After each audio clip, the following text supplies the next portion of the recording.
Yuk jadi bagian dari dakwah kami. Dukung operasional dakwah dan sosial kami, raih pahala amal jariah yang terus mengalir sampai hari kiamat. Assalamualaikum warahmatullahi wabarakatuh. Alhamdulillah.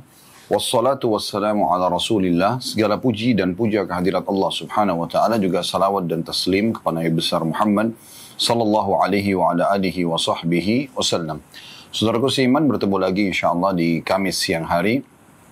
Tepatnya sebenarnya pukul 12.30 waktu Indonesia Barat, kita membedah buku lanjutan ya, bahasan buku tentang 35 amal pelebur dosa. Dan terkadang tentunya kita mengadakannya secara offline dan terkadang juga dengan online. Dan kebetulan pada hari ini yang penuh dengan berkah insya Allah, hari yang Allah berikan lagi kita tambahan umur, kita akan mengadakan kajiannya online. Dan offline ataupun online teman-teman sekalian, intinya bagaimana kita mengikhlaskan niat kita untuk menuntut ilmu agama ini sehingga kita selalu punya panduan hidup. Dan kita tahu keutamaan-keutamaan dari amal-amal yang sudah Allah subhanahu wa ta'ala perintahkan, baik itu wajib ataupun sunnah, agar kita selalu mengerjakan dan konsisten menjaganya.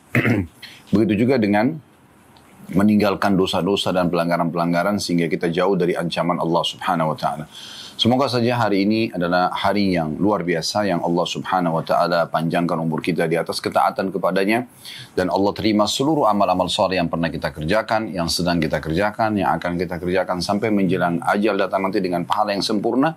Dan semoga saja Allah subhanahu wa ta'ala menggantikan semua dosa-dosa kita menjadi pahala dan memaafkannya. Dan semoga Allah subhanahu wa ta'ala menyatukan kita semua di surga firdausnya tanpa hisab. Dan juga saya memohon kepada Allah Sang Maha Pemurah untuk memenuhi semua hajat-hajat kita, baik yang kecil ataupun besar, dari urusan dunia juga urusan akhirat. Allahumma amin. Baik teman-teman sekalian, bedah buku kita yang ditulis oleh Fatin binti Abdul Aziz hafizahullah dengan judul 35 amal pelebur dosa ini, kita akan masuk amal ke-18, yaitu melangkahkan kaki untuk mengerjakan sholat. Jadi yang sedang dibahas adalah masalah melangkahkan kaki masuk dalam poin ke-18 dari 35 poin pelebur dosa.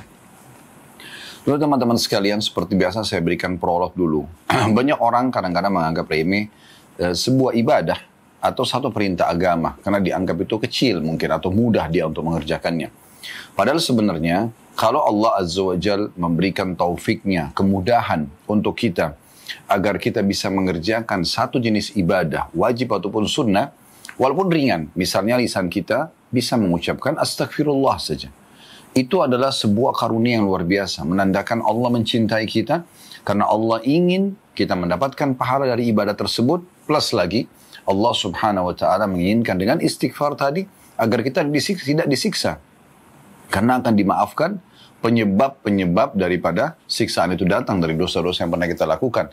Oleh karena itu Ali radhiyallahu anhu mengatakan, siapapun yang Allah mudahkan lisannya beristighfar, berarti Allah tidak ingin menyiksanya. Nah ini poin yang perlu kita garis bawahi. Dan ini kita tarik ke semua ibadah. Apapun kesempatan, di saat Anda masih punya kesempatan untuk mentransfer uang atau memberikan cash kepada fakir miskin, atau anak yatim, atau membantu kerabat, silaturahim keluarga, Anda masih bisa menjenguk orang sakit, Anda masih bisa berdoa, berzikir, hadir di majelis ilmu, apa saja, sholat, wajib ataupun sunnah, membaca Al-Quran, berdoa, ya, apa saja ibadah-ibadah. Mungkin Anda yang sekarang lagi berada di Mekah misalnya, beribadah, ibadah umrah, sholat di Masjid Haram, Masjid Nabawi, semua itu teman-teman sekalian adalah bentuk kasih sayang Allah subhanahu wa ta'ala kepada kita semua, sehingga kita bisa menambah ya catatan tambahan amal kita pada hari kiamat, sekaligus juga bisa menjadi pelebur terhadap dosa-dosa. Karena Allah subhanahu wa ta'ala berfirman, innal hasanat yudhibna sayyiat. Sesungguhnya semua perbuatan baik itu akan menghapuskan kesalahan-kesalahan atau perbuatan dosa. Jadi sangat luar biasa. Sudah dicatatkan pahala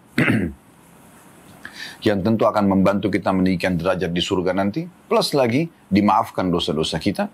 Ya, kalau seandainya perbuatan baik kita hanya diberikan balasan pahala saja, sesuai dengan kadar perbuatan kita sudah sangat luar biasa. Ya. Tapi di sini diberikan pahala, dilipat gandakan 10-700 kali lipat tergantung kadar keikhlasan Anda. Sebagaimana dijelaskan dalam hadis Bukhari. Plus lagi, kesalahan kita dimaafkan yang akhirnya siksaan kena dosa tersebut atau kesalahan tersebut tidak menimpa kita. Plus lagi, juga kita akan mendapatkan fasilitas yang tadinya tertahan dari dosa-dosa tersebut. Ini kan sebuah karunia yang luar biasa, yang harusnya kita syukuri. Ya. Nah, salah satu hal yang mungkin perlu kita garis bawahi adalah melangkah kaki untuk mengerjakan sholat. Ya. Terutama di sini, mengerjakannya berjamaah di masjid bagi kaum laki-laki. Dan memang hadis-hadis tentang masalah melangkah kaki ke masjid ini atau melangkah mengerjakan sholat lebih banyak kepada sholat yang dikerjakan di masjid.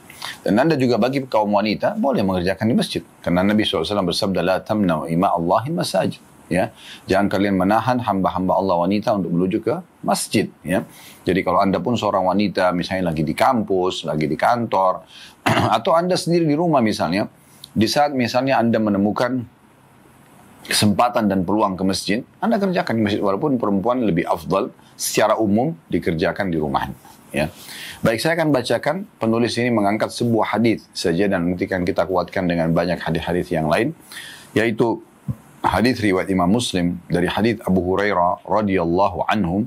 Ia berkata, Rasulullah sallallahu alaihi wasallam bersabda, "Man tatahhara fi baiti thumma masya ila baitin min buyutillah liyaqdiya faridatan min faraidillah kanat khatwatahu ihdahuma tahuttu khati'ah wal ukhra tarfa'u darajah." Terjemahannya, kata Nabi SAW, barang siapa yang bersuci di rumahnya lalu berjalan ke rumah di antara rumah-rumah Allah, dalam kurung maksudnya masjid, untuk mengerjakan salah satu kewajiban yang telah Allah wajibkan, dalam kurung sholat, maka setiap dua langkah kakinya, salah satunya menghapus satu kesalahan dan langkah lainnya mengangkat satu derajat. Yang sebagaimana tadi saya sudah sebutkan, hadis ini riwayat Imam Muslim. Ya, teman-teman sekalian, hadis ini banyak hal yang kita bisa korek dulu, ya, sebagai susunan atau kerangka fikir jenis ibadah yang kita kerjakan, agar Anda mendapatkan maksimal yang sudah dijanjikan. Perhatikan, Nabi SAW bersabda di potongan awal hadis, "Man tatahhara fi baiti." Siapa yang bersuci di rumahnya. Berarti penekanan tentang bersuci dari rumah. Nah, ini penting sekali ya. Ini rangkaian yang pertama, atau susunan yang pertama, tatanan yang pertama, ya, agar Anda mendapatkan keutamaan yang dijanjikan. Usahakan selalu sebelum keluar rumah bersuci. Ya. Jadi selalu dalam kondisi wudu. Dan ini sudah pernah kita paparkan di bab tentang wudu, ya. Bagaimana seseorang itu berusaha maksimal, semaksimal mungkin, agar setiap batal wudu, wudu lagi. Setiap batal wudu, wudu lagi. Ya. Kemudian yang kedua, thumma masya ila baitin min buyutillah. Kemudian dia jalan menuju ke salah satu rumah-rumah Allah. Lebih afdal jalan kaki. Kalau Anda memang mestinya jauh, Anda menggunakan kendaraan juga nggak masalah. Ya, tapi masya di sini maksudnya adalah jalan kaki. Ini rangkaian atau susunan atau tatanan yang kedua. Kemudian, ya, tujuannya ke masjid apa? Potongan rangkaian yang ketiga, liyaqdiya faridatan min faraidillah. Untuk mengerjakan salah satu yang kewajiban yang telah Allah bebankan. Maksudnya adalah kewajiban sholat 5 waktu. Apakah itu subuh, duhur, asar, maghrib, isya. Jadi tujuannya bukan karena mau ketemu teman, bukan karena diajak oleh teman. Murni untuk mengerjakan kewajiban yang sudah Allah bebankan kepada dia. Yaitu sholat 5 waktu. Ya. Maka kalau 3 hal ini terpenuhi, wudu dari rumah, sekali lagi wudu dari rumah, ya, bukan wudunya di musola atau di masjid dekat rumah, kecuali kita sudah wudu lalu batal. Ya, pada saat duduk di rumah kemudian keluar rumah batal, lalu pada saat mau sholat Anda uduk lagi di masjid, dekat masjid, mungkin tidak ada masalah. Tapi usahakan keluar dari awal penuhi syarat ini, ya, agar mendapatkan apa yang telah dijanjikan di penutupan hadis. Ya. Jadi uduk di rumah, kemudian yang kedua jalan kaki menuju ke masjid, kemudian yang ketiga baru niatnya untuk mengerjakan sholat yang diwajibkan. Ya. Apakah orang ke masjid boleh dengan niat yang lain? Boleh saja, misalnya orang karena ingin ikut pengajian, orang ingin misalnya menjawab undangan, mungkin ada yang mengundang, ya. Seperti di masa Nabi SAW, masjid digunakan multifungsi sekali, ya. Ya, untuk pernikahan, untuk menyambut tamu dan segala macam. Tapi khusus keutamaan ini adalah Anda bukan niat yang lain kecuali untuk sholat di sini, ya. Maka baru dia mendapatkan kanat khatwatahu, maka 2 langkah kakinya, ihdahuma tahuttu khati'ah. Salah satunya akan membersihkan 1 dosa setiap 1 langkah, wal ukhra tarfa'u darajah, dan yang satu lagi mengangkat derajatnya. Nah, hadits ini berarti menunjukkan kepada kita teman-teman sekalian luar biasanya melangkah menuju ke masjid. Luar biasanya bersuci dari rumah. Luar biasanya mengerjakan sholat 5 waktu yang Allah wajibkan di masjid. Nah, ini luar biasa ya penekanan. Maka kita ambil dulu faedah-faedah dari hadis. Yang pertama faedahnya adalah yang tadi kami titik beratkan, ya, fadilah atau keutamaan orang yang wudu dari rumahnya. Ini punya keutamaan tersendiri. Nah, sesuai dengan perintah Nabi alaihissalatu wassalam. Kemudian yang kedua adalah anjuran untuk berjalan menuju ke masjid. Ini faedahnya, jalan kaki. Ya. Karena setiap langkah kaki dia akan dinilai nanti. Saya sudah bahasakan tadi, kalaupun ada orang berkendaraan maka tidak ada masalah. Tetapi usahakan kalau dekat terjangkau jalan kaki saja. Dan yang ketiga adalah dia tujuannya untuk mengerjakan sholat 5 waktu. Baru dia akan mendapatkan ya keutamaan tadi yang sudah dijanjikan. Ya. Dan faedah yang keempat adalah keutamaan pembersihan dosa setiap langkah menuju ke masjid, serta juga peninggian derajat dengan langkah yang lainnya. Nah, ini yang bisa kita ambil dari faedah hadis ini. Tentu teman-teman sekalian, ke depannya insyaAllah amalan ke-19 kita akan lebih fokus membahas tentang sholat wajib atau sholat fardu. Ya, insya Allah ke depannya itu ada di amalan ke-19. Namun pada kesempatan ini kita fokus membahas sebenarnya tentang masalah langkah menuju ke masjid. Baik, untuk lebih jelasnya teman-teman sekalian, saya akan coba membacakan ya hadis-hadis Nabi SAW yang dinukil oleh Al-Mundhiri rahimahullah dalam kitab beliau Targhib wa Tarhib, dan yang kami bacakan adalah Sahih At-Targhib wa Tarhib yang ditelusuri kembali hadisnya oleh Syekh Albani rahimahullah, dan ada bab khusus di situ, bab tentang masalah di kitab salat di bab ke-9-nya anjuran berjalan ke masjid lebih-lebih dalam kegelapan beserta keutamaannya. Nah, kita akan coba membaca beberapa hadis yang disebutkan oleh Al-Mundhiri di sini sebagai informasi dan syarah penjelasan, ya, syarah atau penjelasan daripada bab yang sedang kita bahas, yaitu masalah melangkah menuju ke masjid. Baik, hadis pertama yang diangkat oleh Mundhiri rahimahullah dengan sanad sahih, dan hadis ini diriwayatkan ya, oleh Bukhari, Muslim, Abu Dawud, Tirmidzi dan juga Ibnu Majah, serta Imam Malik juga menyebutkan dalam kitab Muwatta'nya. Dari hadis Abu Hurairah radhiyallahu anhu bahwa Rasulullah sallallahu alaihi wasallam bersabda, "Salatul rajuli fil jama'ati tudha'afu ala salati fi baiti wa fi suqi 25 darajah." وذلك أنه إذا توضأ فأحسن الوضوء ثم خرج إلى المسجد لا يخرجه إلا الصلاة لا يخطو خطوة إلا رفعت له بها درجة وحط عنه بها خطيئة فإذا صلى لم تزل الملائكة تصلي عليه ما دام في مصلاه اللهم صل عليه اللهم ارحمه ولا يزال في صلاة من انتظر الصلاة. Terjemahannya, kata baginda Nabi alaihi salatu wassalam, renungi baik-baik hadis ini. Dan setiap penyampaian dari Nabi SAW berarti wahyu. Ya, renungi baik-baik dari Allah subhanahu wa ta'ala. Kata Nabi SAW, sholat seseorang dalam berjamaah akan dilipat gandakan 25 derajat atas sholatnya di rumahnya ataupun di pasarnya. Nah, dari sini langsung kita ambil faedahnya, bahwasanya ada penekanan untuk selalu sholat berjamaah. Ya, bagi perempuan kalau di rumah pun berjamaah, usahakan berjamaah mungkin sama pembantu rumah tangganya, sama anaknya misalnya, atau sang suami yang pergi sholat di masjid kemudian pulang dia mengimami istrinya misalnya. Ya, usahakan berjamaah. Atau laki-laki ke masjid, penekanannya adalah ke masjid, anjurannya adalah ke masjid. Jangan sia-siakan masjid ataupun mushola di dekat rumah. Ya, maka di sini anjurannya kalau dia sholat berjamaah maka akan terutama ke masjid ya. Maka dia akan mendapatkan 25 derajat dibandingkan sholatnya di rumahnya ataupun di pasarnya. Berarti ada motivasi untuk mengerjakan sholat di masjid. Ya, terutama saya katakan tadi bagi kaum laki-laki. Penekanan. Jadi tidak ada udzur sebenarnya untuk sholat di rumah. Ya, maksud saya di sini tidak ada udzur orang yang tidak punya alasan. Tidak ada udzurnya. Bukan karena sakit, bukan karena tertidur misalnya, ya, bukan karena lupa misalnya dia tidak melihat jam dan ada aktivitas yang padat sekali di rumah sehingga membuat dia lupa jam sholat misalnya, bukan karena ada udzur. Dia hanya berlihai-lihai saja, ya lagi malas, sudah sholat di rumah aja deh. Sudah gitu ditunda lagi keluar dari waktunya, hanya karena mau tidur-tiduran. Maka ini luar biasa. Dia kehilangan 25 kali lipat pahala dibandingkan sholat di rumahnya tadi ataupun di pasar. Maksudnya di sini adalah di kios dia. Ya, banyak orang itu kan kena pedagang, dia nggak mau ke masjid. Kemudian dia sholat di kiosnya saja. Ya, ini sayang sekali. Apakah sah sholatnya? Sah saja. Tapi dia kehilangan banyak sekali keutamaan. Kemudian kata Nabi SAW, hal itu penyebabnya kenapa bisa sampai 25 kali lipat perbandingannya. Karena apabila dia berwudu lalu dia membaguskan wudunya kemudian berangkat ke masjid. Nah, berarti ini faedah kedua. Adanya anjuran menyempurnakan wudu, membaguskannya. Tenang, santai, ya, nikmati setiap gerakan, setiap tetesan airnya.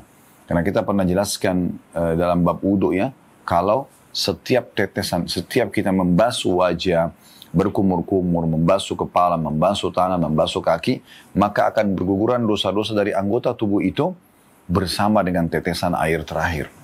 Ya, jadi nikmati, jangan buru-buru, jangan tergesa-gesa sehingga akhirnya ada anggota tubuh yang minimal harus tersentuh air, kita tidak sentuhkan. Bisa saja sholatnya batal, karena wudhunya juga batal, tidak tersentuh batas minimal yang ditentukan oleh Nabi SAW, seperti telapak tangan misalnya, ada batas minimal pergelangan kita. Ya, jadi usahakan lebih. Siku batas minimal, usahakan lebih, kan gitu. Ya, misalnya kalau bagian atas pun begitu sama, dilebihkan, ya.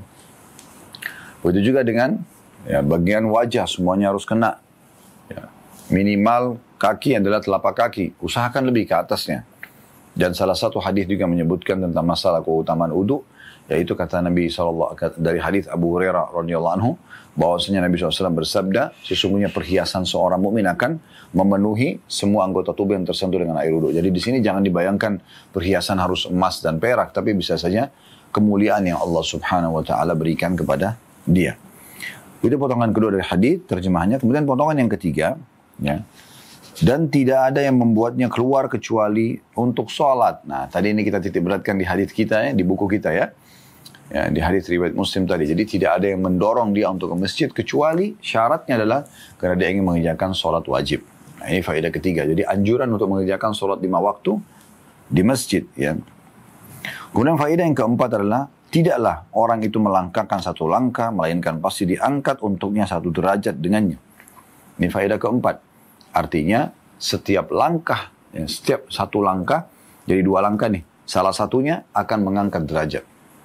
Makanya di sini tadi disebutkan di potongan awal hadis 25 derajat perbandingannya.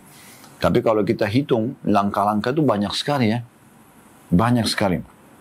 Karena dari rumah ke masjid, coba Anda satu waktu berjalan ke masjid, tidak ada salahnya Anda menghitung langkah ini. Karena memang dijanjikan per langkahnya. Maka Anda menghitung langkah Anda, bagaimana caranya agar ya Anda tahu jumlah langkah tersebut. Ya. Maka setiap langkah ini, 1 langkahnya akan mengangkat derajat. Saya pernah menghitung dari depan rumah kami menuju ke masjid yang hanya bersebelahan antara rumah sama masjid.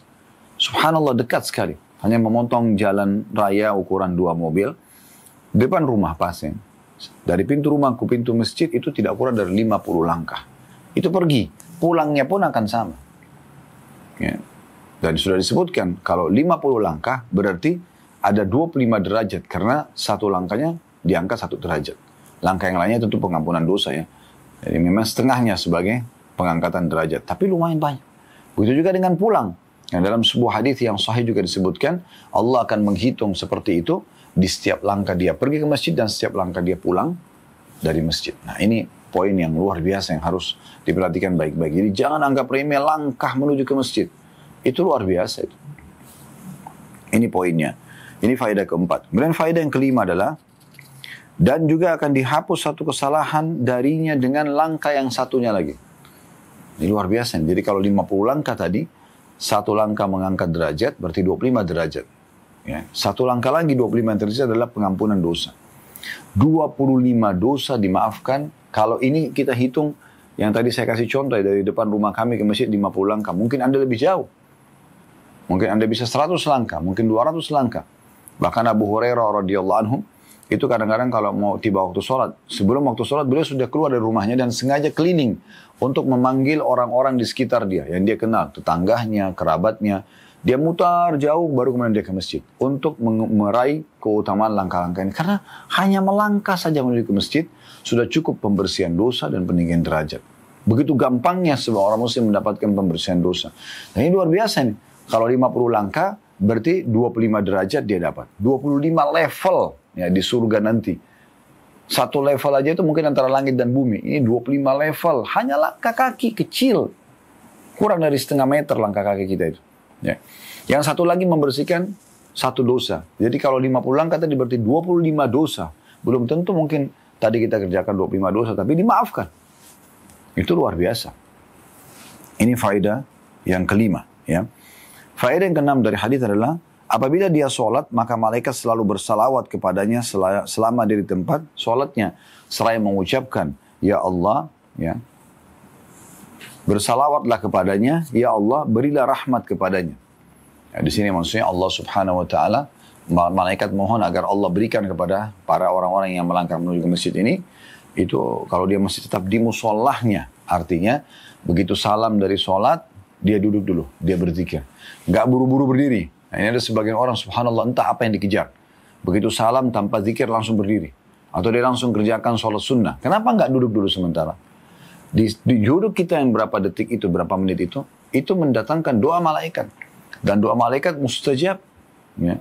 Para malaikat akan mengatakan, Ya Allah, bersalawatlah kepadanya. Maksudnya, limpahkan karunia terbesarmu, Ya Allah, kepada dia. Dan rahmati dia, kasihani dia. Terus saja, ya. Kata Nabi SAW, dan dia ini dalam sebuah riwayat yang lain, selama dia tidak berhadas, membatalkan wudhunya. Riwayat lain juga menjelaskan selama dia tidak bicara dengan orang di sebelahnya. Jadi dulu zikir sebentar. Zikir sholat istighfar 3 kali. Kemudian Allahumma antas salam wa minkas salam tabarakta wa ta'alik ya dzal jalali wal ikram. La ilaha illallah wahdahu la syarika lah. Lahul mulku wa lahul hamdu wa huwa ala kulli syai'in qadir. Allahumma la mani'a lima a'taita wa la mu'ti lima mana'ta wa la yanfa'u dzal jaddu minkal jadd. La ilaha illallah wahdahu la syarika lah. Lahul mulku wa lahul hamdu wa huwa ala kulli syai'in qadir. La hawla wa la quwata illa billahil aliyyil azim. La ilaha illallah wa la na'budu illa iyyah. Nahul ni'matu wa lahul fadl wa lahul thana'ul hasan. Lalu dia baca ayat kursi. Kalau habis subuh sama maghrib, lalu baca Al-Ikhlas, Al-Falaq, An-Nas 3 kali. Kalau sholat rubaiyah atau 4 rakaat, duhur, asar, dan isya, dibaca sekali-sekali saja Al-Ikhlas, Al-Falaq, An-Nas. Setelah itu baca Subhanallah 33, Alhamdulillah 33, Allahu Akbar 33. Kalau digabung 99 semuanya, lalu yang 100-nya dia membaca La ilaha illallah wahdahu la syarikalah, lahul mulku wa lahul hamdu wa huwa ala kulli syai'in qadir, maka akan diampuni dosanya walaupun sebanyak buih di lautan. Dan ini masing-masing punya keutamaan ya. Sama tadi membaca juga ayat kursi selepas sholat. Kata Nabi SAW, siapa yang rutin menjaga, ya, habis sholat fardu 5 waktu langsung baca ayat kursi, maka tidak ada yang menghalangi antara dia dengan surga kecuali kematian. Al-Ikhlas kalau dia baca sekali saja, pahalanya sama dengan 1/3 Al-Quran atau 10 juz Al-Quran. Al-Falaq menyelamatkan dari sihir, ya, dari hasad, iri dengkinya orang. An-Nas menyelamatkan dari semua was-was, dari jin manusia, dari syaitan manusia dan jin yang membisikkan dalam hati manusia agar berbuat dosa. Maka itu karunia yang besar sekali. Ini cuma hitungan menit. Malaikat terus mendoakan selama dia di musolahnya, di tempat dia duduk tidak berdiri. Jadi nggak usah pindah posisi pada saat mau zikir. Situ aja duduk.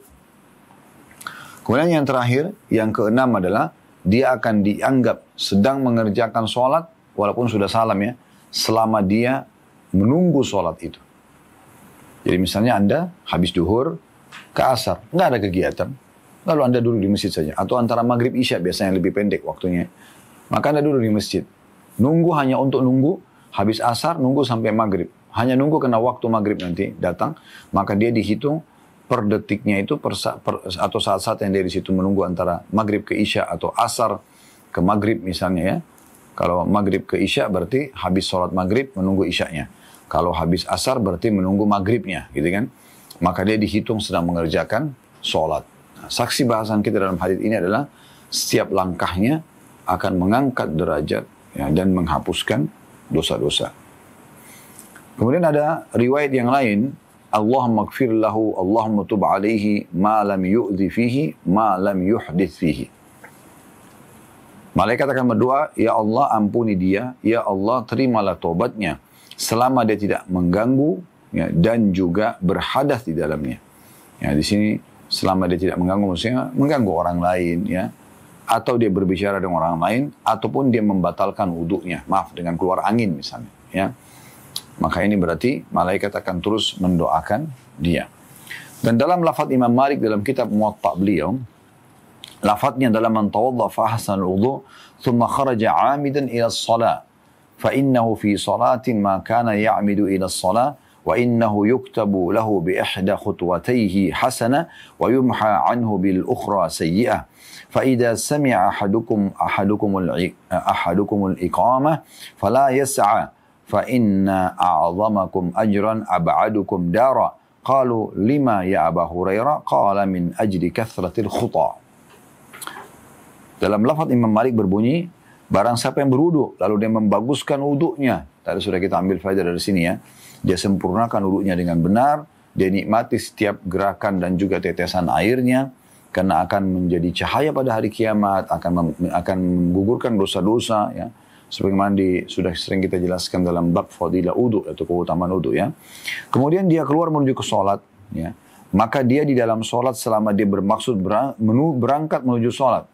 Jadi kalau hadis ini, hadis Imam Malik dalam kitab Muwatta, berarti semenjak dia keluar dari rumahnya, sudah dianggap dia sedang sholat. Padahal dia lagi jalan. Mungkin dia ngobrol sama temannya. Ya. Tapi dianggap lagi sholat. Dan ditulis untuknya satu kebaikan dengan salah satu langkahnya, dan dihapus satu keburukan darinya dengan langkah yang lainnya. Ya, jadi ada 3 hal yang kita dapatkan dari langkah-langkah masjid ini ya. Yang pertama, pencatatan satu pahala, satu langkahnya. Kemudian penghapusan satu dosa di langkah yang lainnya. Kemudian juga peninggian derajat dari salah satu dari langkah ini. Allah SWT yang tentukan tentunya. Jadi artinya kalau kita melangkah 50 langkah tadi, berarti 50 langkah itu setengahnya, 25-nya dicatatkan pahala, setengahnya 25-nya pengampunan dosa, dan juga dicatatkan 25 atau diangkat 25 derajat. Ya, sebagaimana dijelaskan dalam hadis yang sebelumnya. Apabila salah seorang, kata Nabi SAW dalam hadisnya, mendengar iqamah, maka janganlah tergesa-gesa. Karena orang yang paling besar pahalanya adalah yang paling jauh rumahnya. Karena langkahnya banyak ya. Maka orang-orang bertanya, mengapa wahai Abu Hurairah? Kenapa orang yang lebih jauh rumahnya lebih banyak pahalanya? Kata beliau, karena banyaknya langkah. Banyaknya langkah. Jadi kita sedang bahas masalah langkahnya ini. Jadi makin banyak langkah, melangkah mudah sekali. Sebagaimana orang-orang na'udzubillah ahli maksiat begitu mudahnya langkah mereka menuju ke tempat dosanya. Wa na'udzubillah. Ini kita melangkah ke masjid, sholat. Di dalam riwayat Ibnu Hibban dalam sahihnya disebutkan bahwasanya Nabi SAW bersabda, min hini yakhruju ahadukum min manzilihi ila masjidi farijlun tuktabu lahu hasana wa rijlun tahuttu anhu sayyi'atan hatta yarji'. Kata Nabi SAW, sejak salah seorang di antara kalian beranjak dari rumahnya ke masjidku, ini karena Nabi SAW bicara dengan para sahabat di Madinah ya. Ya kita juga berlaku di sini kalau kita sedang menuju ke masjid manapun di dekat rumah. Maka salah satu langkahnya akan ditulis satu kebaikan untuknya, dan satu langkah yang lain akan menghapus satu dosa darinya sampai dia pulang. Jadi terus dicatatkan pahala. Jadi bisa mana juga pergi dan pulang. Ya. Hadis ini diriwayatkan oleh An-Nasai dan Al-Hakim juga meriwayatkan ya, senada dengan Ibnu Hibban. Hanya saja pada keduanya tidak dapat potongan sampai dia kembali. Ya, jadi hanya pergi saja ya. Dan Al-Hakim mengatakan sahih berdasarkan syarat Imam Muslim. Jadi ini keutamaan yang luar biasa. Gitu. Langkah saja, cuma masalah langkah. Ya. Kemudian juga di dalam hadis yang lain, hadis sahih, ya, diriwayatkan hadis ini oleh Ahmad, Abu Ya'la, At-Tabarani dalam Mu'jam al-Kabir dan Mu'jam al-Awsat, serta dengan sebagian jalannya sahih. Ibnu Khuzaimah juga menyebutkan dan Ibnu Hibban dalam sahih keduanya. Hadis Uqbah bin Amir radhiyallahu anhu bahwasanya Nabi SAW bersabda, "Idza tatahhara ar-rajul thumma ata al-masjid yar'a as-salah, kataba lahu katibahu aw katibahu bi kulli khutwatin yakhtuha ila al-masjid 10 hasanat wal qa'idu yar'a as-salata kal qanit wa yuktabu min al-musallin min hin yakhruj min baiti hatta yarji' ilayhi." Ya, renungi lagi hadis ini teman-teman. Hadis yang selanjutnya yang kita bacakan adalah Sabda Nabi SAW, apabila seseorang bersuci, kemudian datang ke masjid, kita sudah bahasakan, bersuci di rumah, usahakan keluar dalam kondisi sudah bersuci. Walaupun Anda mau ke kantor, mau aktivitas, mau mengajar, mau belajar, apa sajalah, ya, usahakan keluar rumah dalam kondisi sudah berwudu. Kemudian, apabila seorang bersuci kemudian datang ke masjid untuk menjaga sholat, maka kedua penulisnya atau salah satu penulis dari malaikat menulis 10 kebaikan dengan setiap langkah yang diayunkan ke masjid.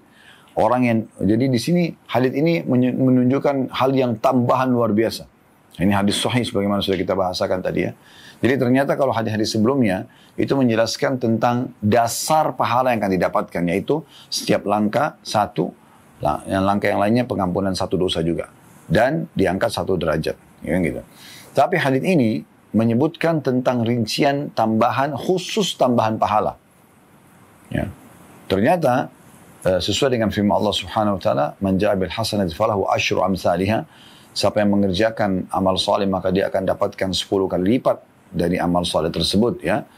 Maka di sini disebutkan setiap langkah akan dicatatkan 10 pahala. Ini luar biasa. Berarti kalau kita kembali ke contoh tadi, kita melangkah ke masjid 25 langkah, ya, 50 langkah.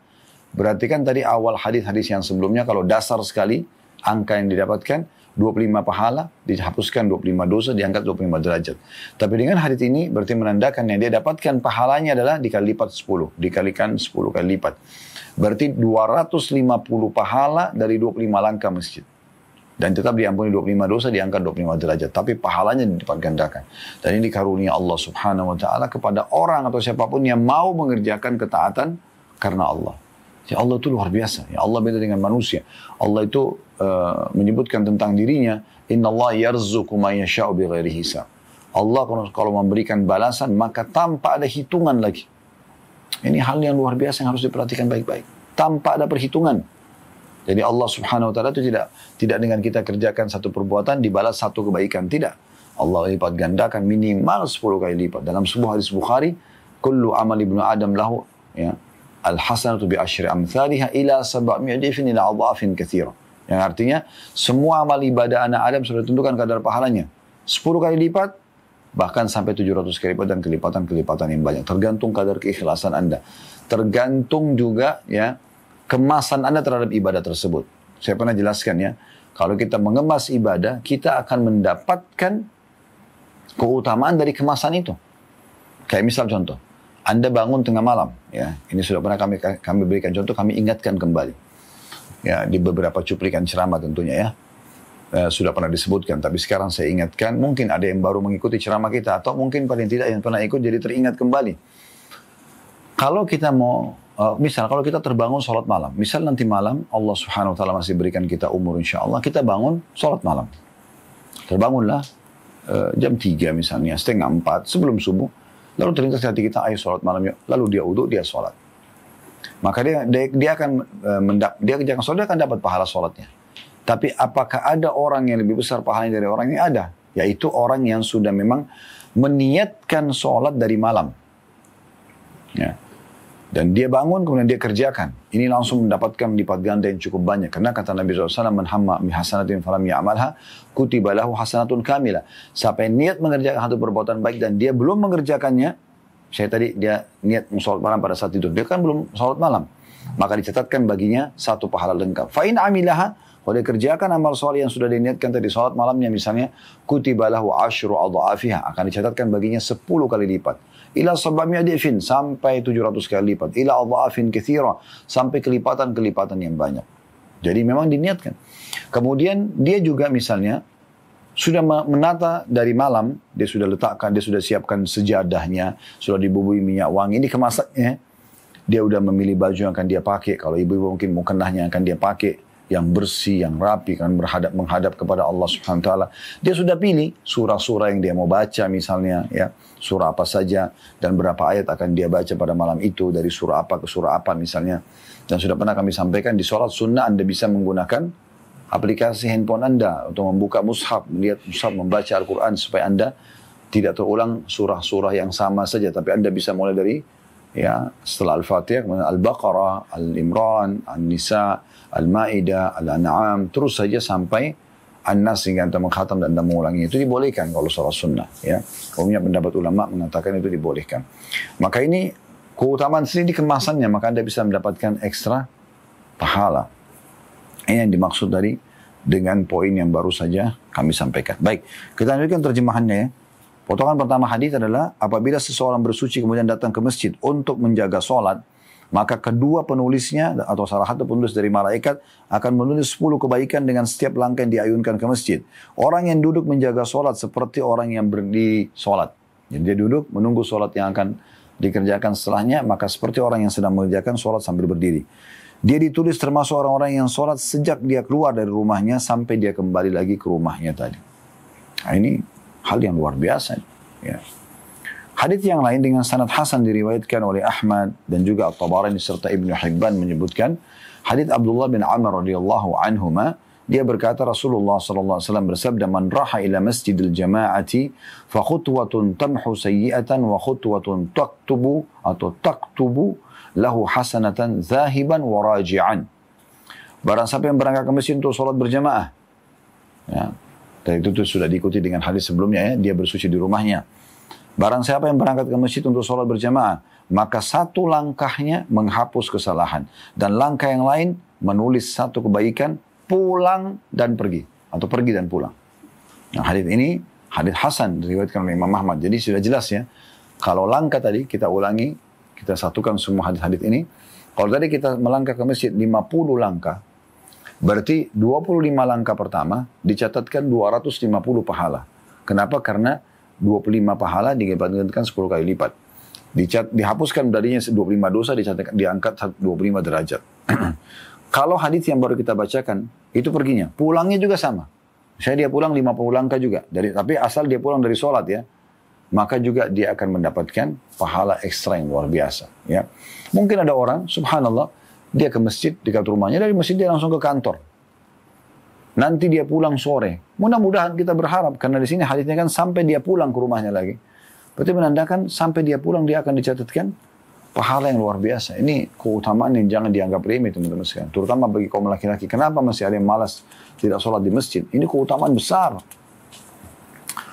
Kemudian juga hadis selanjutnya, hadis yang sahih diriwayatkan oleh Ibnu Khuzaimah dari Utsman radhiyallahu anhu, dia berkata, aku mendengarkan Rasulullah sallallahu alaihi wasallam bersabda, "Man tawadda fa asbara wudu, thumma masya ila salati maktubatin fa shallaha ma'al imam, ghufira lahu dhanbuh." Ya, artinya kata Nabi SAW, barang siapa yang berwudu lalu dia menyempurnakan wudu kemudian dia berjalan untuk melaksanakan salat fardu. Ini berjalan ya. Lalu dia melaksanakan bersama imam berjamaah, maka dosa-dosanya yang lalu diampuni. Dosa-dosanya yang lalu diampuni. Ini keutamaan yang luar biasa. Ya. Baik, hadis selanjutnya kita bacakan. Hadis dengan sanad hasan di ghairi menjadi hasan karena dikuatkan dengan riwayat-riwayat lain. Diriwayatkan dari Sa'id bin Musayyib rahimahullah, seorang ulama tabi'in, beliau berkata, hadara rajulan minal ansaril mauta, atau hadara rajulan minal ansaril mautu. فقال إني محدثكم حديثا ما أحدثكموه إلا احتسابا سمعت رسول الله صلى الله عليه وسلم يقول إذا توضأ أحدكم فأحسن الوضوء ثم خرج إلى الصلاة لم يرفع قدمه اليمنى إلا كتب الله عز وجل له حسنة ولم يضع قدمه اليسرى إلا حط الله عز وجل عنه سيئة فليقرب أحدكم أو ليبعد فإن أتى المسجد فصلى في جماعة غفر له فإن أتى المسجد وقد صلوا بعدا وبكي بعد صلى ما أدرك وأتم ما بكي كان كذلك فإن أتى المسجد وقد صلوا فأتم صلاة كان كذلك. Terjemahannya, kata Sa'id bin Musayyib rahimahullah, seorang laki-laki dari Ansar, dari sahabat Nabi, pernah menghadapi kematian dan kebetulan Sa'id bin Musayyib hadir pada saat itu. Seorang ulama tabi'in yang meriwayatkan ini adalah hadir pada saat itu. Dan orang Ansar dari sahabat itu berkata, aku akan menyampaikan kepada kalian sebuah hadis ya, dari Nabi SAW. Aku tidak menyampaikannya kecuali karena berharap pahala dari Allah. Dan ini menandakan keikhlasan luar biasa karena dia tidak berharap riya. Dan bukti keikhlasannya sampai siang ini kita sama-sama masih mendengarkan dan membaca hadis yang dinukil tentang beliau orang ini. Ya. Ini efek daripada keikhlasan. Dia mengatakan, aku mendengarkan Rasulullah SAW bersabda, apabila salah seorang dari kalian berwudu, lalu dia membaguskan wudunya, kemudian berangkat sholat ke masjid. Tidaklah dia mengangkat kaki kanannya, melainkan pasti Allah Azza wa Jalla menulis satu kebaikan untuknya. Dan tidaklah dia menginjakkan kaki kirinya, melainkan pasti Allah Azza wa Jalla akan menghapus satu kesalahan dengan kaki itu. Maka hendaknya salah seorang dari kalian mendekatkan atau menjauhkan tempat tinggal dari masjid. Artinya dia peduli dengan masalah langkah-langkah ke masjidnya tadi. Jika dia datang ke masjid lalu dia sholat dengan berjamaah, maka dia diampuni. Jika dia datang ke masjid sementara jamaah telah melaksanakan sebagian sholat, dia masbuk misalnya, dan masih tersisa sebagian yang lain, kemudian tetap dia ikut berjamaah, maka dia melaksanakan apa yang dia dapatkan dan dia menyempurnakan yang tersisa, maka juga akan mendapatkan pengampunan tadi. Jika dia datang ke masjid sementara mereka sudah bubar dari sholat berjamaah, sudah selesai melaksanakan sholat wajib, lalu dia tetap sholat, menyempurnakan sholatnya karena niat ingin sholat berjamaah, maka dia pun akan mendapatkan demikian. Maksudnya janji tadi kaki kanan akan dicatat pahala, kaki kiri akan diampuni dosa, ya. Maka ini akan tetap didapatkan walaupun orang itu tidak sempat mendapatkan jamaah. Ini pentingnya untuk tetap melangkah menuju ke masjid. Nah ini luar biasa, ya. Kemudian hadis selanjutnya dengan sanad sahih disahihkan dan dikuatkan dengan riwayat-riwayat lain, diriwayatkan oleh Tirmidzi dengan sanad hasan dari hadits Ibnu Abbas radhiyallahu anhuma, dia berkata Rasulullah sallallahu alaihi wasallam bersabda, "Atani lailat rabbi." Fadzakara al-hadits ila an qala li ya Muhammad atadri fima yakhtasimu al-mala'u al-a'la? Qultu na'am fi ad-darajati wal kaffarat. ونقل الأقدام إلى الجماعات وإسباغ الوضوء في السبرات وانتظار الصلاة بعد الصلاة ومن حافظ عليهن عاش بخير ومات بخير وكان من ذنوبك يوم ولدته أمه. Ini penutupan dari bahasan kita yang luar biasa hadisnya. Luar biasa. Kalau hadis ini saja yang kita bahas satu saja teman-teman sudah cukup harusnya memotivasi kita untuk tidak meninggalkan sholat berjamaah di masjid. Karena semuanya keutamaan. Kata Nabi SAW, tadi malam Rabbku mendatangiku. Dan disebutkanlah hadis yang cukup panjang. Dan diantaranya Allah berfirman kepadaku, kata Nabi SAW, ya Muhammad, tahukah kamu dalam urusan apakah malaikat di langit mereka ya menjadikan sebagai bahan perbincangan. Para malaikat heboh di sini ya, dengan apa yang sesuatu yang sedang Allah perintahkan dan berikan balasan yang besar. Maka aku pun menjawab, kata Nabi SAW, iya, saya telah sampai kepadaku wahyu tentang apa yang mereka bicarakan para malaikat. Yaitu dalam urusan derajat yang tinggi bisa didapatkan oleh ahli dunia, penduduk dunia dan orang beriman. Dan kafarat, pembersihan terhadap dosa-dosa. Yaitu melangkahkan kaki menuju sholat berjamaah. Ini disebutkan yang pertama. Yang sedang didebati dan dibicarakan dan dihebohkan oleh para malaikat. Ini luar biasa. Ibadah yang ringan. Dan Allah subhanahu wa ta'ala ampuni dosa, angkat derajat dengan sangat mudah. Maka Nabi SAW mengatakan, iya, telah sampai kepadaku wahyu. Mereka sedang membicarakan, ya, dan heboh dengan, ya, langkah menuju ke masjid, sholat berjamaah. Kemudian menyempurnakan wudhu dalam waktu yang dingin. Bisa bermakna juga sabarat, waktu yang orang lagi tidak bisa, lagi malas mau kerjain. Sudah ngantuk banget misalnya. Atau batal wudhu, lalu wudhu lagi gitu kan. Ini juga cepat sekali mengangkat derajat dan membersihkan dosa-dosa. Dan menunggu sholat setelah sholat. Ya. Kalau tidak ada kegiatan, tunggu dia. Dari sholat maghrib ke isya tadi sudah kita berikan contoh. Atau bisa juga teman-teman sekalian, misal dia pulang ke rumahnya, tapi dia hatinya itu terpaut dengan masjid. Dia menunggu kapan azan sholat setelahnya untuk dia hadiri. Ini juga masuk dalamnya. Jadi dia ya menunggu sholat setelah sholat atau datangnya sholat setelahnya. Maka janjinya apa? Barang siapa yang menjaga ini. Maksudnya suka sekali ya sholat berjamaah. Melangkah ke masjid untuk sholat berjamaah. Selalu menyempurnakan wudhu, batal wudhu lagi. Terutama di waktu-waktu yang dibenci kayak musim dingin, ngantuk banget kalau mau tidur kan disunahkan wudhu. Kemudian batal wudhu lagi misalnya agar selalu dalam keadaan berwudhu. Dan menunggu sholat setelah sholat selanjutnya 3 hal ini. Ya. Jadi dia melangkah menuju ke masjid, kemudian dia selalu wudhu, ya setiap batal atau waktu-waktu yang tidak disenangi untuk orang wudhu, dan dia menunggu sholat dengan sholat setelahnya. Hatinya terpaut untuk menunggu sholat yang setelahnya. Ya. Maka kalau dia lakukan ini, siapa yang menjaganya, maka dia akan hidup dalam kebaikan. Dipastikan hidupnya akan terpenuhi. Bahagia, tentram. Ini resepnya. Bukan obat penenang. Bukan komunitas yang biasa mungkin orang anggap ada teman curhatnya. Tapi ini, jaga 3 hal ini. Selalu melangkah menuju ke masjid setiap tiba waktu sholat. 5 waktu sholat saja. Subuh, duhur, asar, maghrib, isya. Oke. Kemudian juga wudu, setiap batal wudu lagi. Apalagi di waktu-waktu yang tidak disenangi. Kayak mau tidur tadi, waktu dingin dan seterusnya. Dan nunggu sholat, hatinya gelisah, terpaut, ingin sholat lagi. Tunggu sholat yang setelahnya, kapan nih? Ya. Dia tidak tenang sampai dia dapatkan sholat tersebut di awal waktu. Maka orang seperti ini dipastikan hidupnya akan bahagia. Dan kalau dia mati, mati dalam kebaikan. Juga bahagia. Dan juga kalau dia surutin menjaga, dia akan bersih dari dosa-dosanya seperti baru dilahirkan oleh ibunya. Ini luar biasa. Ya. Kenapa? Karena setiap langkah pengampunan dosa. Ya. Puluhan dosa, ratusan dosa dimaafkan. Kalau misalnya tadi kita ambil contoh 50 langkah ke masjid, maka ada 25 dosa dimaafkan. Kali 5, ya kan gitu. Ini luar biasa, ya.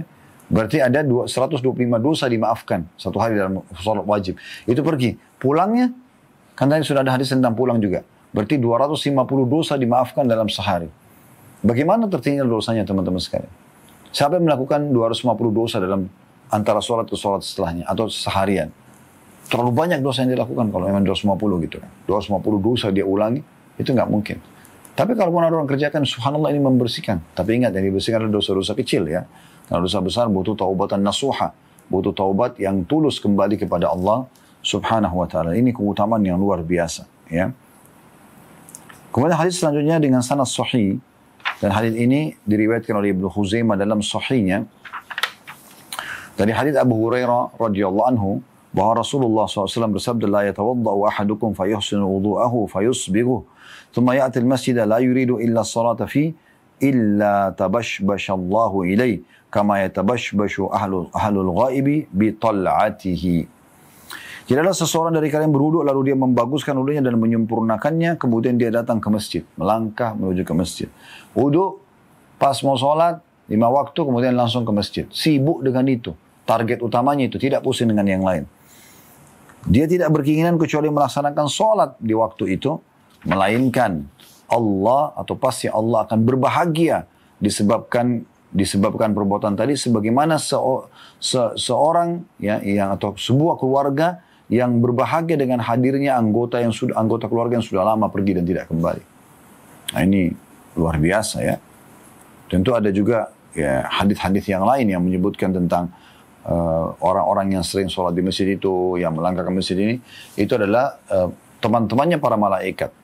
Ya, kalau mereka tidak datang, maka para malaikat menanyakannya, dan kalau mereka sakit, maka para malaikat menjenguknya. Ya, kayak gitu. Nah sekarang kita baca hadis juga, hadis yang mulia masih masalah langkah. Cukup banyak hadis tentang masalah langkah ini. Hadis yang sahih riwayat Imam Muslim. Ya, ini masih cukup banyak hadis ya. Kalau di sini ada puluhan hadis ya. Puluhan hadis. Ada 29 hadis yang berurut ya. Dan satu riwayat, satu nomor urut biasanya ada beberapa hadis. Dan ini bagi teman-teman yang sudah rutin ikuti kajian bedah buku ini di hari Jumat siang ya. Selepas sholat Jumat, biasanya pukul 13.00. Tentu tidak asing hadis, tapi kita ulangi kembali ya. Hadis yang sahih diriwayatkan oleh Imam Muslim. Dari hadis Jabir radhiyallahu anhu, beliau berkata, "Khalatil biqa'u hawla al-masjid, farada banu Salimata an yantaqilu qurba al-masjid. Fabalaga dhalika an-nabiy sallallahu alaihi wasallam faqala lahum, balagani annakum turiduna an tantaqilu qurba al-masjid. Qalu na'am ya Rasulullah, qad aradna dhalik." Faqala ya bani Salimata diyarakum tuktabu atharukum, tuktab atharukum. Faqalu ma yasurruna anna kunna tahawwalna. Artinya banyak tanah kosong di sekitar masjid Nabi SAW. Maka Bani Salamah, satu suku namanya Salamah, ingin pindah dekat masjid Nabi SAW. Tujuannya supaya lebih dekat dengan masjid gitu kan. Dan hal itu sampai kepada Nabi SAW. Informasi ini sampai kepada Nabi SAW. Maka beliau pun bersabda kepada mereka, suku Salamah ini, telah sampai berita kepadaku bahwasanya kalian akan pindah dekat masjid, dekat masjidku. Mereka menjawab, benar wahai Rasulullah, kami memang menginginkan itu. Maka Nabi SAW mengatakan, wahai suku Salimah, tetaplah di daerah kalian, karena langkah-langkah kalian akan ditulis. Tetaplah di daerah kalian, karena langkah-langkah kalian akan ditulis. Maksudnya lebih banyak pahalanya kalau kalian melangkah menuju ke masjid. Selama ini cukup jauh, mereka jalan kaki. Tapi kalau kalian tetap begitu, maka akan lebih banyak pahalanya. Maka Bani Salimah mengatakan, tidaklah kami senang seandainya kami dahulu pindah rumah. Maksudnya, syukurnya kami nggak sempat pindah. Ya. Karena Nabi SAW sampaikan, maka kami tetap bertahan di posisi kami dan kami tetap jalan, walaupun jauh, asal mengejar keutamaan langkah menuju ke masjid. Ya. Dan dalam riwayat lain, disebutkan, innalakum bikulli khutwatin darajah. Sesungguhnya di setiap langkah kalian akan diangkat 1 derajat. Jangan sia-siakan, biarkan rumah kalian jauh. Yang penting tetap ke masjid. Maka ini akan mendapatkan keutamaan yang luar biasa. Dalam riwayat lain, ya, riwayat Ibnu Abbas radhiyallahu anhu, ini mauquf ya, sampai ke Ibnu Abbas saja, hadis riwayat Ibnu Majah dengan sanad yang baik dan disahihkan oleh Syekh Albani. Ibnu Abbas berkata, "Kanatil ansaru ba'idatan manaziluhum minal masjid, faradu an yaqtaribu, fanazalat wa naktubu ka qaddamu wa atharahum fathabbatu." Rumah-rumah orang Ansar ada yang banyak jauh dari masjid Nabi SAW. Maka mereka ingin mendekat. Lalu turunlah firman Allah Subhanahu wa Ta'ala yang artinya kami menulis apa yang telah mereka kerjakan dan bekas-bekas yang mereka tinggalkan. Maka mereka pun tetap di tempat-tempat tinggal mereka. Jadi kita kalau kerjakan satu ibadah, semua itu bekasnya akan ada dicatat oleh Allah Subhanahu wa Ta'ala.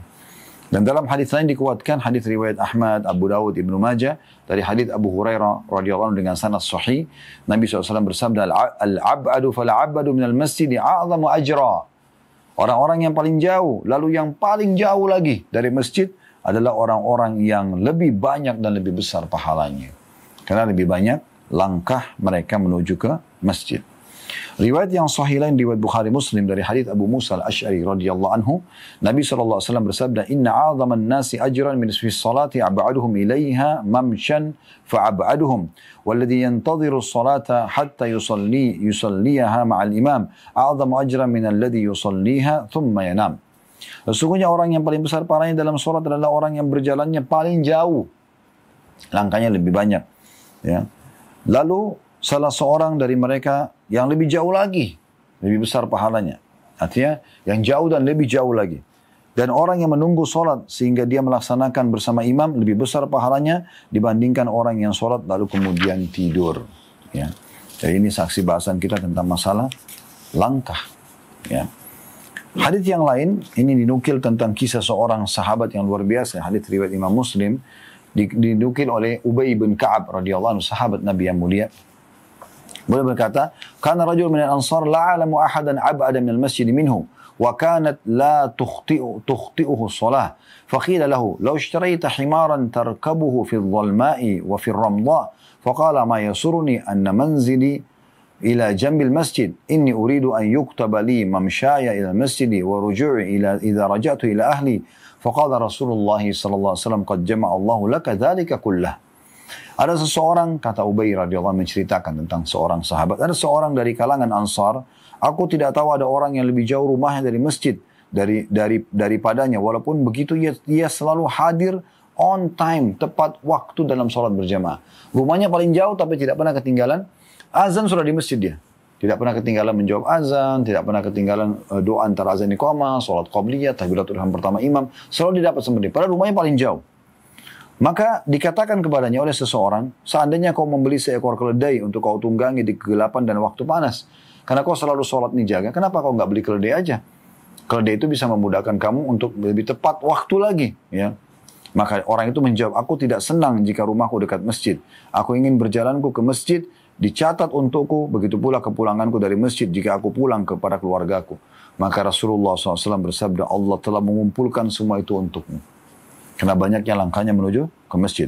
Dalam riwayat lain, fatawajja'tu lahu faqultu ya fulan law annaka ishtaraita himaran yakika ar-ramdha wa hawamal ard. Qala ama wallah ma uhibbu anna baiti mutammab ya mutammab. Ma uhibbu anna baiti mutannabu ببيت محمد صلى الله عليه وسلم متنب ببيت محمد صلى الله عليه وسلم قال فحملت به حملا حتى أتيت نبي صلى الله عليه وسلم فأخبرته فدعاه فقال له مثل ذلك وذكر أنه يرجو أجر الأثر فقال النبي صلى الله عليه وسلم إن لك ما احتسبت.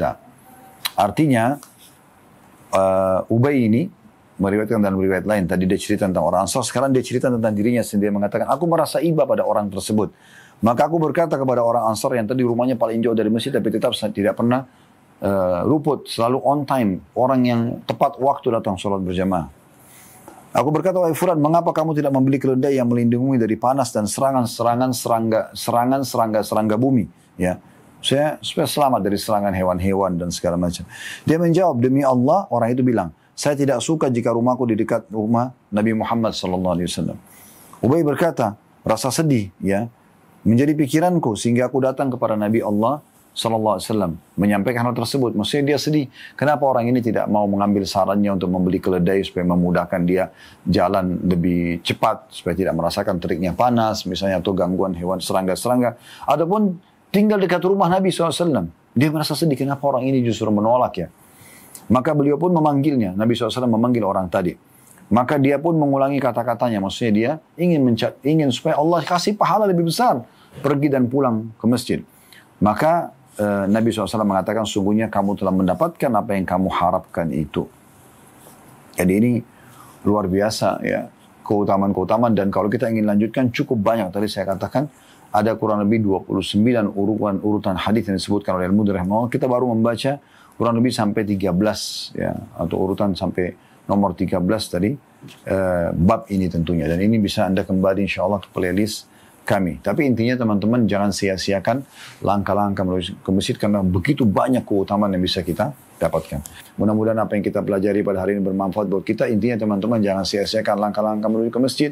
Semoga Allah SWT memudahkan kita memuliakan dan masjid dan juga mengejar keutamaan melangkah ke masjid ini. Karena ini adalah peluang untuk segera mengangkat derajat kita di surga dengan sangat cepat dan dalam setiap hari kita bisa dapatkan dengan mudahnya serta juga pembersihan dosa dan pencatatan pahala. Kalau ada benar dari Allah, pada saudara saya mohon dimaafkan. Subhanakallahumma bihamdika, asyhadu an la ilaha illa anta astaghfiruka wa atubu ilaik. Wassalamualaikum warahmatullahi wabarakatuh.